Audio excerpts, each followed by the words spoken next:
കനത്ത മഴയെ തുടർന്ന് പെരിയാറിൽ വീണ്ടും ജലനിരപ്പ് ഉയരുകയാണ്. ആലുവ മണപ്പുറത്തേക്ക് വീണ്ടും വെള്ളം കയറി തുടങ്ങിയിട്ടുണ്ട്. അശ്വിൻ പാലാഴി ചേരുന്നുണ്ട് വിവരങ്ങളുമായി കൊച്ചിയിൽ നിന്ന്. അശ്വിൻ, വിവരങ്ങൾ എന്താണ്?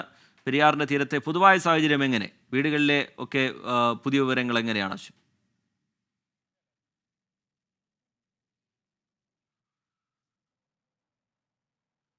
അശ്വിൻ പാലാഴി വിവരങ്ങളുമായി അല്പസമയത്തിനകം തന്നെ ചേരും. കനത്ത മഴയെ തുടർന്ന് പെരിയാറിൽ വീണ്ടും ജലനിരപ്പ് ഉയരുകയാണ്. ആലുവ മണപ്പുറത്തേക്ക് വീണ്ടും വെള്ളം കയറി തുടങ്ങിയിട്ടുണ്ട്. വലിയ തോതിൽ വെള്ളം കയറുന്ന നിലയുണ്ടോ എന്നുള്ള കാര്യം അറിയേണ്ടതുണ്ട്. അശ്വിൻ പാലാഴി അതിന്റെ വിവരങ്ങൾ നൽകും. അശ്വിൻ, എന്താണ് പെരിയാറിന്റെ തീരത്തെ സാഹചര്യം? അശ്വിൻ, രജിത്ത്, ഇന്ന് ഉച്ചവരെ വലിയ പ്രശ്നങ്ങൾ ഉണ്ടായിരുന്നില്ല. അതിനുശേഷം വൃഷ്ടിപ്രദേശത്ത് മഴ കനത്തതോടുകൂടിയാണ്, ശക്തമായ മഴ ആരംഭിച്ചതോടുകൂടിയാണ് ഒരു 3 മണിയോടുകൂടി വീണ്ടും പെരിയാറിലേക്ക് ശക്തമായ നിലയിൽ ജലം ഒഴുകിയെത്തി തുടങ്ങിയത്. ജലനിരപ്പ് ക്രമാതീതമായി ഉയരുന്നുണ്ട്. ഇന്നലെ വൈകുന്നേരം ഒരു 3 മണിയോടെയൊക്കെ കൂടി ഉണ്ടായിരുന്ന ജലനിരപ്പിനേക്കാൾ ഒരടി കൂടുതലാണ് നിലവിലുള്ളത് എന്നുള്ളതാണ് അളവ് പ്രകാരം നമുക്ക് ലഭിക്കുന്ന വിവരം. അതായത് മണൽപ്പുറത്തേക്ക് വെള്ളം, ആലുവ മണപ്പുറത്തേക്ക് വെള്ളം കയറി തുടങ്ങിയിട്ടുണ്ട്.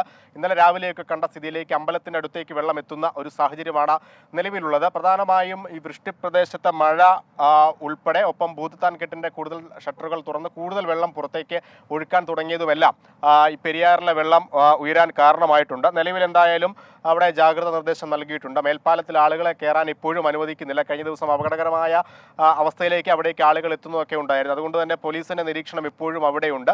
എന്തായാലും പെരിയാറിന് തീരത്തുള്ളവർക്ക് ജില്ലാ ഭരണകൂടം ജാഗ്രതാ നിർദ്ദേശവും നൽകിയിട്ടുണ്ട്. എറണാകുളത്തെ കൊച്ചിയിലെ സാഹചര്യത്തിലേക്ക് വന്നാൽ ഉച്ചയ്ക്ക് ശേഷം മഴ പെയ്തിട്ടില്ല എന്നുള്ളത് ആശ്വാസകരമാണ്.